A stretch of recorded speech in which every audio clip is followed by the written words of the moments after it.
Assalamualaikum warahmatullahi wabarakatuh. Saya Leni Dwi Sudarsono dan rekan saya Sulaini Nursanti akan mempresentasikan tentang implementasi dan pengembangan model pembelajaran IPA di SD. Model pembelajaran IPA di SD menurut kita ada 5, yaitu model pembelajaran somatik, auditory, visual, intelektual. Kedua, model pembelajaran kontekstual. Ketiga, model pembelajaran kooperatif. Keempat, model pembelajaran children learning in science. Yang kelima adalah model pembelajaran berbasis masalah.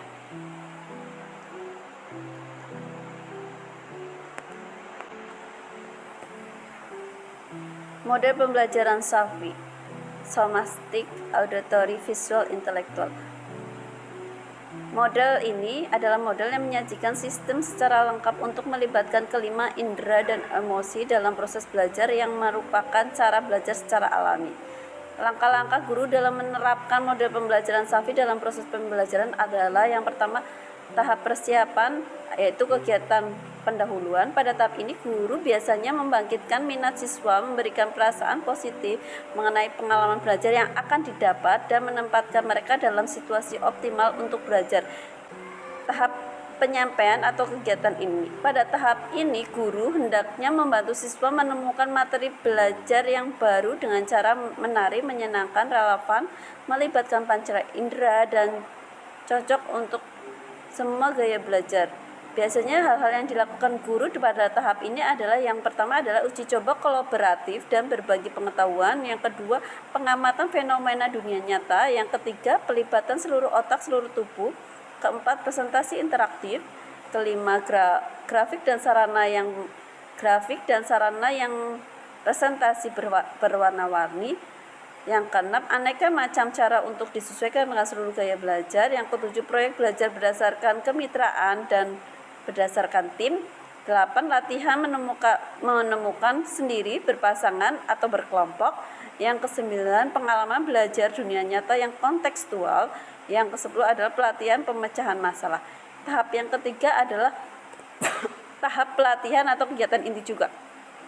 Pada tahap ini, guru hendaknya membantu siswa mengintegrasikan dan menyerap pengetahuan dan keterampilan baru dengan berbagai cara, yaitu seperti yang dilakukan guru adalah yang pertama, aktivitas pemrosesan siswa. Yang kedua, usaha aktif atau umpan balik atau renungan atau usaha kembali. Yang ketiga, simulasi dunia nyata. 4, permainan dalam belajar. 5, pelatihan dan aksi pembelajaran. Aktivitas pemecahan masalah, refleksi dan artikulasi individu, dialog berpasangan atau berkelompok. Yang 9, pengajaran dan tinjauan kolaboratif. 10, aktivasi praktik pembangunan keterampilan. Dan 11 adalah pengajaran balik. Tahap berikutnya yang keempat adalah tahap penampilan hasil atau kegiatan penutup.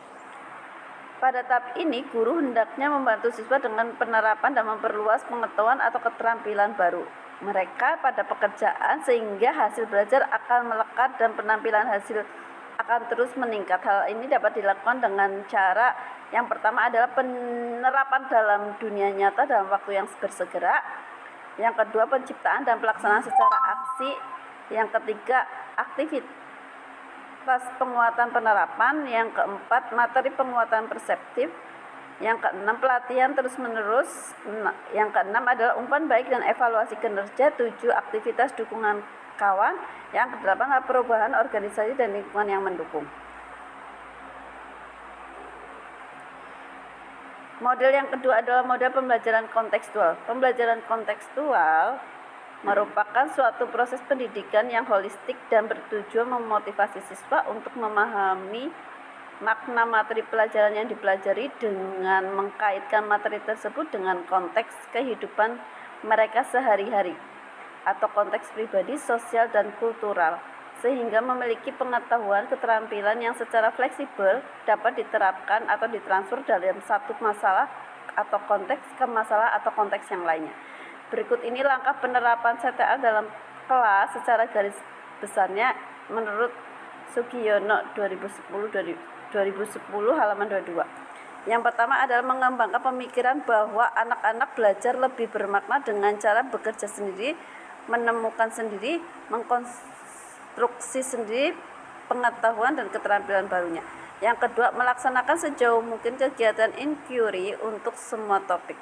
Yang ketiga, mengembangkan sifat ingin tahu siswa dengan memacu mereka untuk bertanya.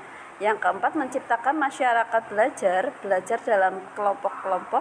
Yang kelima, menghadirkan model sebagai contoh pembelajaran.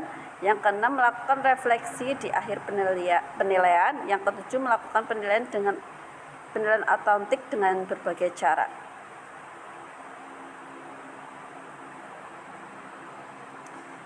Berikutnya adalah model pembelajaran kooperatif. Model pembelajaran kooperatif adalah model pembelajaran yang mengutamakan eksistensi kelompok. Model pembelajaran kooperatif mengutamakan kolaborasi dalam pemecahan masalah untuk menerapkan pengetahuan dan keterampilan untuk mencapai tujuan belajar. Langkah-langkah penerapan pembelajaran kooperatif. Yang pertama adalah menyampaikan tujuan serta memotivasi siswa. Guru menyampaikan tujuan pembelajaran dan komunikasikan kompetensi dasar yang ingin dicapai dan memotivasi siswa. Yang kedua, menyajikan informasi. Guru memberikan informasi kepada siswa. Yang ketiga, atur siswa menjadi kelompok belajar. Guru memberitahu kelompok siswa. Yang keempat, membimbing kelompok belajar. Guru memotivasi dan memfasilitasi pekerjaan siswa dalam belajar kelompok. Yang kelima, evaluasi. Guru mengevaluasi hasil belajar tentang materi pembelajaran yang telah ditetapkan. Yang keenam, memberikan penghargaan atau reward. Guru menghargai hasil belajar individu dan kelompok. Yang berikutnya adalah model Children Learning in Science atau CLIS. Model pembelajaran Children Learning in Science adalah kerangka berpikir untuk menciptakan lingkungan yang memungkinkan terjadinya kegiatan belajar mengajar yang melibatkan siswa dalam kegiatan pengamatan dan percobaan dengan menggunakan LKS. Langkah penerapan model CLIS adalah yang pertama, orientasi. Orientasi merupakan upaya guru untuk memusatkan perhatian siswa dengan cara menyebutkan dan mencontohkan fenomena yang sering terjadi dalam kehidupan sehari-hari yang berkaitan dengan topik yang sedang dipelajari dengan fenomena lingkungan. Yang berikutnya adalah pemunculan gagasan atau elicitation of idea. Pemunculan gagasan merupakan upaya untuk memunculkan konsep awal siswa. Bagi guru, tahapan ini merupakan upaya eksplorasi pengetahuan awal siswa. Yang ketiga adalah penyusunan ulang gagasan atau restructuring of. Tahap ini merupakan upaya untuk memperjelas dan mengungkapkan gagasan awal siswa tentang suatu topik secara umum, misalnya dengan cara mendiskusikan jawaban siswa. Pada langkah kedua, memunculkan siswa. Pada langkah kedua, pemunculan gagasan dalam kelompok kecil, kemudian salah satu anggota kelompok melaporkan hasil diskusi tersebut kepada seluruh kelas.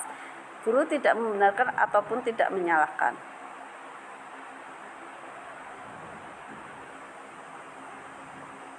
Yang keempat adalah penerapan gagasan atau aplikasi of idea. Pada tahap ini, siswa diminta menjawab pertanyaan yang disusun untuk menerapkan konsep ilmiah yang telah ditambahkan melalui percobaan atau observasi ke dalam situasi gagasan. Gagasan yang sudah direkonstruksi ini dalam aplikasinya dapat digunakan untuk menganalisa isu dan memecahkan suatu masalah yang ada di lingkungan. Yang kelima adalah mengkaji ulang gagasan dan perubahan gagasan, review change of idea.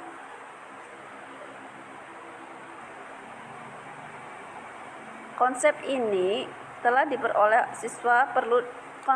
diperoleh siswa perlu diberi umpan balik oleh guru untuk memperkuat pendapat atau konsep ilmiah siswa. Dengan demikian diharapkan siswa yang tadinya masih tidak konsisten dengan konsep ilmiah menjadi terarah kembali dan sejalan dengan tujuan pembelajaran. Berikutnya adalah model pembelajaran berbasis masalah. Pembelajaran berbasis masalah atau PBM adalah kegiatan pembelajaran yang memfokuskan pada identifikasi serta pemecahan masalah nyata, praktis, dan konseptual. Masalah yang ada dalam kehidupan siswa sebagai titik sentral kajian untuk dipecahkan melalui prosedur ilmiah dalam pembelajaran. Pembelajaran berbasis masalah ini berdasarkan pada teori belajar kognitif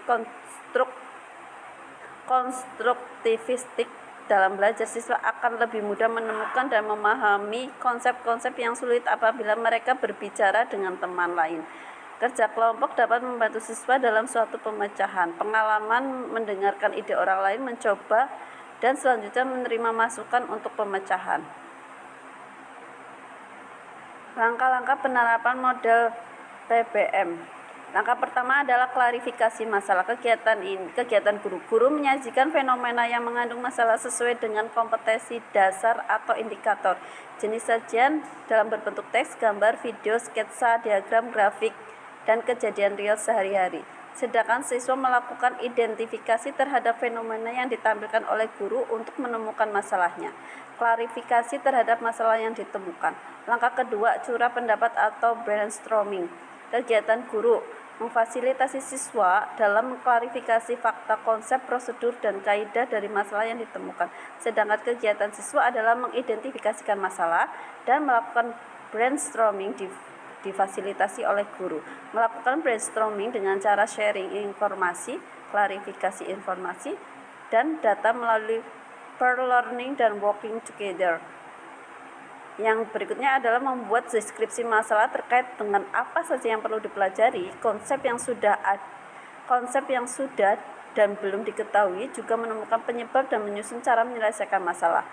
Berikutnya adalah mengembangkan alternatif dan action plan untuk penyelesaian masalah. Langkah ketiga adalah pengumpulan data dan informasi. Kegiatan siswa mengumpulkan data dan informasi melalui berbagai sumber terkait dengan permasalahan, misalnya di perpustakaan, website, atau lingkungan sekolah dan masyarakat. Secara mandiri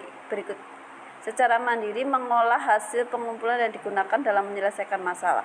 Langkah keempat adalah berbagi informasi dan berdiskusi untuk menemukan solusi penyelesaian masalah.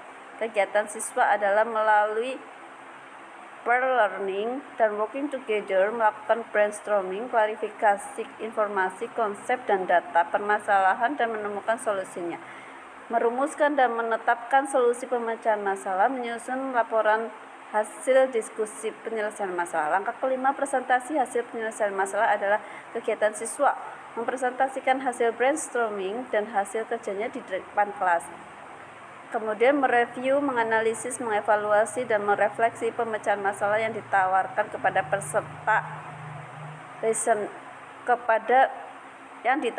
beserta reasoningnya pemikiran melalui diskusi kelas.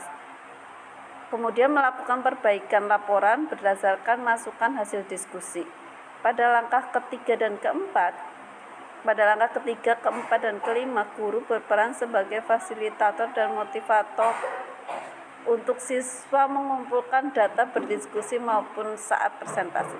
Maka berikutnya yang keenam adalah refleksi. Siswa dan guru melakukan review dan refleksi terhadap proses pembelajaran yang telah dilakukan. Guru dan siswa memberikan apresiasi atas partisipasi semua pihak. Kemudian bersama siswa merayakan keberhasilan pembelajaran, misalnya dengan yel-yel atau foto bersama hasil karyanya,